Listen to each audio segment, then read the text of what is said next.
अस्सलामुअलैकुम dear viewers and subscriber. मैं हूं उमर शहजाद और आप देख रहे हैं स्टूडेंट हेल्प डेस्क। आज की इस वीडियो में हम बात करेंगे मलेशियन इंटरनेशनल स्कॉलरशिप 2025। इस स्कॉलरशिप के लिए एलिजिबिलिटी क्राइटेरिया क्या है, कौन कौन लोग इसमें अप्लाई कर सकते हैं और इसकी लास्ट डेट क्या है और अप्लाई करने का तरीकाकार क्या है, कौन कौन से डॉक्यूमेंट्स आपको रिक्वायर्ड हैं, ये सारी डिटेल इस वीडियो में आप जानेंगे। तो चलते हैं वीडियो की तरफ। सबसे पहले आपने गूगल क्रोम पर सर्च करना है MIS स्कॉलरशिप 2025 या आप लिख सकते हैं द मलेशिया इंटरनेशनल स्कॉलरशिप 2025। अगर आपको आपके सामने मुख्तलिफ वेबसाइट्स ओपन हो जाएंगी। आपने मिनिस्ट्री ऑफ फॉरेन अफेयर वाली वेबसाइट ओपन कर लेनी है। अगर आपको ये लिंक नहीं मिल रहा तो मैंने डिस्क्रिप्शन में लिंक दिया हुआ है, आप वहाँ से कॉपी कर सकते हैं या वहाँ से डायरेक्टली ओपन कर सकते हैं। जैसे ही आप इस पर क्लिक करेंगे तो आपके सामने मिनिस्ट्री ऑफ हायर एजुकेशन की वेबसाइट ओपन हो जाएगी। यूज़र गाइड कंप्लीट देखने के लिए मलेशिया इंटरनेशनल स्कॉलरशिप पे आप क्लिक करेंगे तो आपके पास PDF में जो यूज़र गाइड है वो डाउनलोड हो जाएगा। इसकी जो लास्ट डेट है वो 30 जून और स्टार्ट डेट इसकी है 10 जून 2025। तो सबसे पहले यूज़र गाइड देख लेते हैं।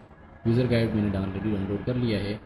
यूज़र गाइड में है कि आप अप्लाई इसमें कौन कौन कर सकता है रहें तो वेल एंड गुड। अगर नहीं है तो अगर आपने पिछली डिग्री ऐसी इंस्टीट्यूशन से ली हुई है जहाँ आपको मोड ऑफ इंस्ट्रक्शन इंग्लिश था, यानी जहाँ पे अगर आपने डिग्री किसी ऐसे इदारे से ली हुई है जहाँ मोड ऑफ इंस्ट्रक्शन इंग्लिश था तो आप इंग्लिश प्रोफिशिएंसी की बेस पे भी अप्लाई कर सकते हैं। दो रिकमेंडेशन लेटर आपको चाहिए। उसके अलावा एडमिशन लेटर, अगर आपका ऑलरेडी किसी यूनिवर्सिटी में मलेशिया की किसी यूनिवर्सिटी में एडमिशन हो चुका है तो आप वो जो उनका एडमिशन लेटर है वो आप यहाँ पे अपलोड कर सकते हैं। अगर नहीं है तो उस लाजमी नहीं है कि अगर आपका किसी भी यूनिवर्सिटी में एडमिशन हुआ है तो तब आप स्कॉलरशिप के लिए अप्लाई कर सकते हैं। अगर आपका एडमिशन नहीं हुआ किसी यूनिवर्सिटी में तो उसके बाद अलावा उसके बावजूद भी आप अप्लाई कर सकते हैं। एक अदद CV चाहिए और आपको रिसर्च प्रपोजल चाहिए। अप्लाई करते वक्त आपकी जो मास्टर के लिए अप्लाई कर रहे हैं उनकी एज 40 साल से ज़्यादा नहीं होनी चाहिए और जो PhD के लिए अप्लाई कर रहे हैं उनकी एज 45 ईयर से ज़्यादा नहीं होनी चाहिए। CGPA आपको 3.0 या 3.0 से ज़्यादा रिक्वायर्ड है। और इंग्लिश प्रेफरेंसी का, इंग्लिश लैंग्वेज का मैंने आपको ऑलरेडी बता दिया है। आइलेट्स टॉफल हैं तो ठीक है, नहीं है तो आप इंग्लिश प्रेफरेंसी की बेस पे भी अप्लाई कर सकते हैं। उसके अलावा आपको एक रिसर्च प्रपोजल कम से कम 1000 वर्ड्स उसमें होने चाहिए। लेवल ऑफ स्टडी हमारे पास हैं मास्टर और PhD, इन दो डिग्रीज़ के लिए आप अप्लाई कर सकते हैं। उसके बाद आगे आती है लिस्ट ऑफ यूनिवर्सिटीज़। जितनी भी पब्लिक एंड प्राइवेट यूनिवर्सिटीज़ इस स्कॉलरशिप के अंडर हैं वो सारी यहाँ पर दी गई हैं। आप अपनी फील्ड के लिहाज से यूनिवर्सिटी सेलेक्ट कर सकते हैं। आप यूनिवर्सिटी की प्रोफाइल विज़िट कर सकते हैं, वहाँ से आप अपने फील्ड को सिलेक्ट करके अप्लाई कर सकते हैं। बेनिफिट जो इसके हैं वो आपकी कंप्लीट ट्यूशन फ़ी कवर करता है। उसके अलावा 1500 जो मलेशियन करेंसी है वो आपको दिए जाएंगे जो तकरीबन पाकिस्तानी 1 लाख के बराबर बनते हैं। एरिया ऑफ स्टडीज़ जो हैं एजुकेशन, आर्ट्स एंड ह्यूमैनिटीज़, काफ़ी सारे हैं। आप इसे वन बाय वन रीड कर सकते हैं क्योंकि मैं अब एक एक चीज़ डिस्क्राइब करूँगा तो वो आप वीडियो काफ़ी लेंथी हो जाएगी। उसके बाद आप लास्ट में आपको सिलेक्शन क्राइटेरिया दिया हुआ है, ये भी आपने चेक कर लेना है। अब इस स्कॉलरशिप के लिए अप्लाई कैसे करना है उसके लिए आपने click here MIS online application system, यहाँ पे लिंक दिया हुआ है ऑलरेडी। आप इस पर क्लिक करेंगे तो आपके सामने ये इंटरफेरेंस ओपन हो जाएगा। इंटरफेरेंस ओपन होने के बाद अगर आपने ऑलरेडी अकाउंट बना लिया है तो आप पासपोर्ट नंबर और पासवर्ड एंटर करके आप इसमें एंटर हो जाएंगे। नहीं तो नहीं, अगर आपने ऑलरेडी अकाउंट नहीं बनाया हुआ तो आप साइन अप पर क्लिक करके अपना अकाउंट जनरेट कर सकते हैं। साइन अप पर क्लिक करने के बाद आपसे यहाँ पर पूछेगा आप किसके लिए अप्लाई कर रहे हैं। अगर आप PhD के लिए अप्लाई कर रहे हैं या तो PhD सेलेक्ट कर लें, अगर नहीं तो मास्टर के लिए आप सेलेक्ट कर लें। यहाँ पे आपने पासपोर्ट नंबर एंटर करना है, यहाँ पे आपने पासवर्ड लिखना है। कोई भी आप पासवर्ड अपनी मर्ज़ी का लिख सकते हैं। पासवर्ड लिखने के बाद आपने उस पासवर्ड को कंफर्म करना है। यहाँ पे आपने अपनी ईमेल एड्रेस लिखना है, डेट ऑफ बर्थ लिखनी है, नेशनलिटी और रजिस्टर पे क्लिक कर लेना है। रजिस्टर पे क्लिक करने के बाद आपका अकाउंट जनरेट हो जाएगा। वही अकाउंट आपने दोबारा यहाँ पे पासपोर्ट नंबर और पासवर्ड एंटर करेंगे तो आपका अकाउंट लॉगिन हो जाएगा। लॉगिन करने के बाद आपने यहाँ पर जो डिटेल पुट करनी है वो आपकी personal detail, academic, education, study, reference and upload documents upload. तो मैंने ऑलरेडी फॉर्म सबमिट किया हुआ है। मैं आपको जस्ट बता देता हूँ क्या क्या चीज़ें इसके अंदर रिक्वायर्ड हैं ताकि आप उन चीज़ों की प्रिपरेशन कर लें। Full name, date of birth, age, gender, expiry date ये आपके पासपोर्ट पर मेंशन की गई है। नेशनलिटी, रिलीजन, मिलिट्री स्टेटस, ये सारी चीज़ें ईजी हैं। यहाँ पे आपको अपना कंप्लीट मेलिंग एड्रेस लिखना है और उसके बाद यहाँ पे इमरजेंसी कॉन्टैक्ट पर्सन में अपने किसी भाई, दोस्त या कज़न का आप लिख सकते हैं कि किसी इमरजेंसी की सूरत में वो आपसे कॉन्टैक्ट कर सकें। उसके बाद आपने नेक्स्ट पे क्लिक करना है। नेक्स्ट हमारे पास आ जाते हैं एकेडमिक। एकेडमिक में आपने एकेडमिक बैकग्राउंड में सबसे पहले आपने अपनी डिग्रीज या जितनी भी आपकी क्वालिफिकेशन है वो आपने एंटर करनी है। लेकिन अगर आप पीएचडी के लिए अप्लाई कर रहे हैं तो आपने सबसे पहले एमफिल, बीएस, एफएससी और मैट्रिक इस तरह एंटर करनी है। अगर आप मास्टर के लिए अप्लाई कर रहे हैं तो बीएस, इंटरमीडिएट और मैट्रिक इस तरह आपने एंटर कर लेना है। एंटर करने के लिए आपने ऐड पे क्लिक करना है।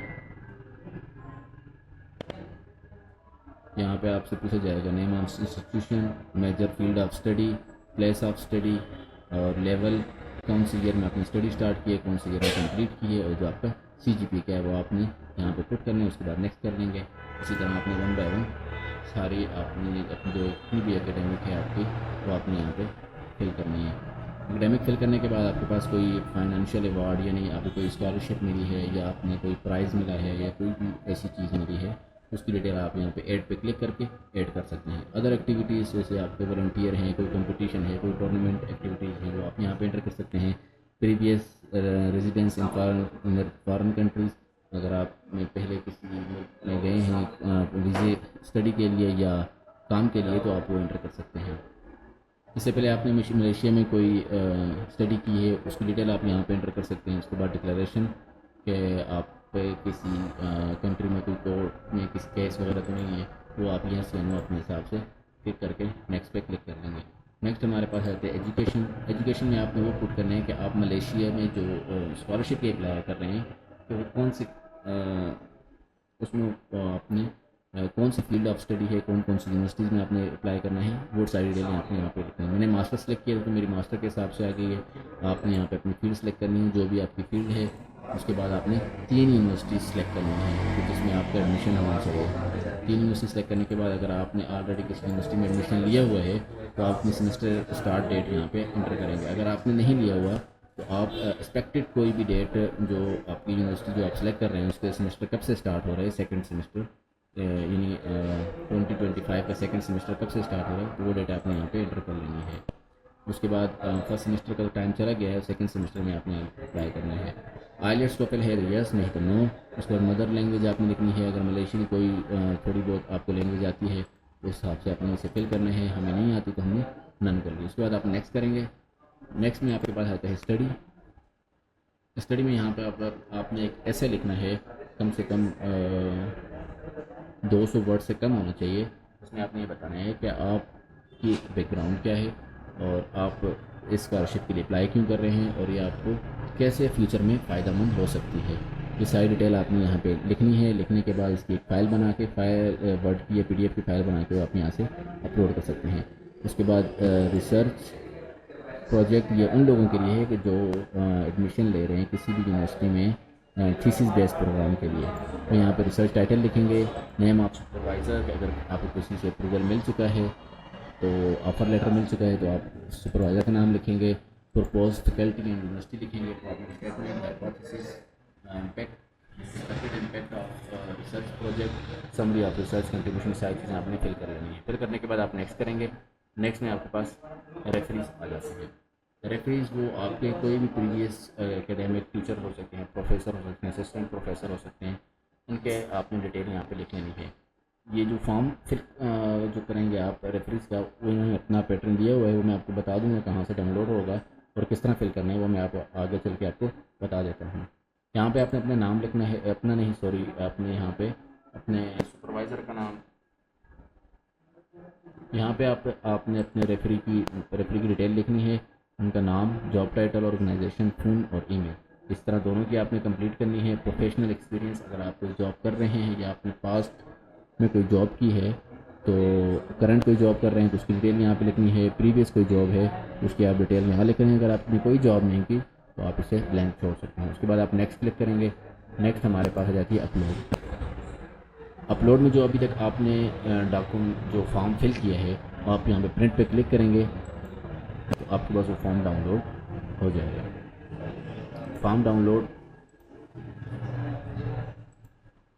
फॉर्म डाउनलोड करने के बाद आपने इसे केयरफुली रीड करना है। जो जो डिटेल आपने दी हुई है सारी इसमें लिखी होगी। इसके बाद आपने नीचे एक पेज होगा डिक्लेरेशन के नाम से, ये पेज आपने प्रिंट करना है। प्रिंट करने के बाद सिग्नेचर करना है, नाम और डेट लिख लेनी है। उसके बाद नीचे 2 पेज और दिए गए हैं। अगर आप इस टाइम वहाँ मलेशिया किसी यूनिवर्सिटी में स्टडी कर रहे हैं तो ये आपने मलेशिया में जो आपके हाई कमीशन है वहाँ से साइन करवाना है। अगर आप अपनी कंट्री से अप्लाई कर रहे हैं, होम कंट्री से अप्लाई कर रहे हैं, अभी अब तक आपने एडमिशन नहीं लिया, तो आपने अपने मिनिस्ट्री ऑफ फॉरेन अफेयर से ये साइन करवा लेना है। ये परफॉर्मेंस साइन करवा के आपने स्कैन करके इन्हीं के साथ अपलोड कर देना है।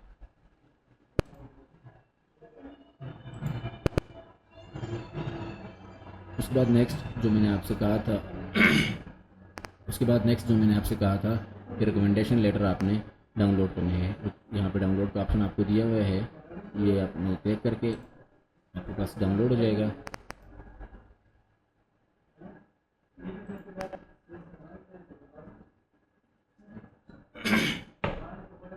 उसके बाद मैंने आपसे कहा था कि आगे चल के मैं आपको बताऊंगा कि रिकमेंडेशन लेटर आपने कहाँ से डाउनलोड करना है। यहाँ ऑप्शन दिया हुआ डाउनलोड का, इस पर क्लिक करेंगे तो आपके पास रिकमेंडेशन लेटर डाउनलोड हो जाएगा। या आपने अपने रेफरेंसेस फिलअप करवाना है। इसमें इजी चीज़ें हैं, applicant name, country, course applied और कब से वो आपको जानते हैं, एकेडमिक अचीवमेंट क्या है आपकी, इंग्लिश प्रोफिशिएंसी लेवल क्या है आपका, स्पीकिंग का, रिटन का, प्रोफेशनल टेक्निकल नॉलेज क्या है, innovation and creativity, further comments. और उसके बाद वो आप यहाँ पे अपनी डिटेल लिख के साइन कर लेंगे, स्टैंप लगा लेंगे और ये आपने स्कैन करके PDF फाइल बनाकर यहाँ पर अपलोड कर लेनी है। अपलोड करने के लिए ये सारे डॉक्यूमेंट्स जैसे एप्लीकेशन फॉर्म है, आपकी पासपोर्ट हैं और एकेडमिक ट्रांसक्रिप्ट हैं, इंग्लिश प्रोफिशिएंसी सर्टिफिकेट या टॉफल आइलेट्स जो भी है अपनी CV अपलोड करनी है। एडमिशन लेटर अगर आप एप्लीकेबल हैं, यानी अगर आपने एडमिशन ले लिया है। उसके बाद 2 रिकमेंडेशन लेटर हैं, रिसर्च प्रपोजल है, ये सारी चीज़ें आपने अपलोड करनी है। अपलोड करने के लिए मैं आपको एक हटा के बता देता हूँ कि किस तरह आपने अपलोड करना है।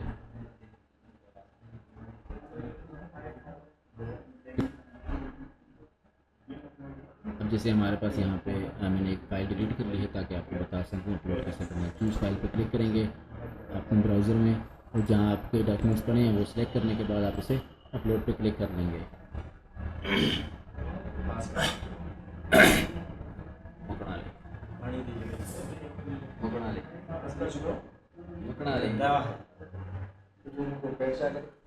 उसके बाद ये डिक्लेरेशन है, दोनों आपने सेलेक्ट करनी है और आपने नेक्स्ट पे क्लिक करना। नेक्स्ट पे से जैसे ही आप क्लिक करेंगे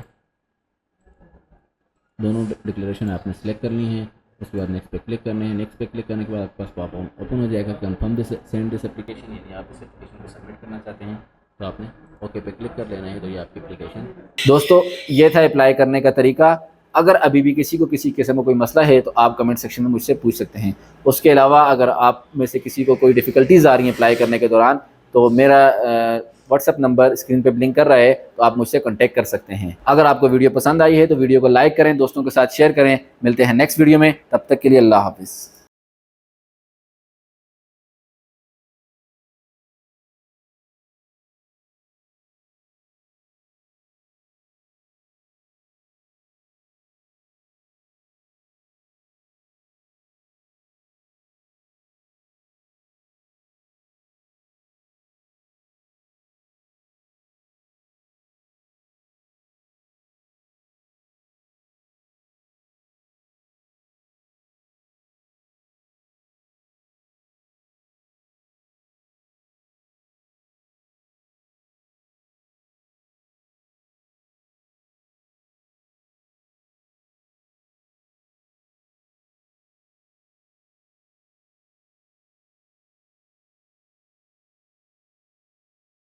सबमिट हो जाएगी।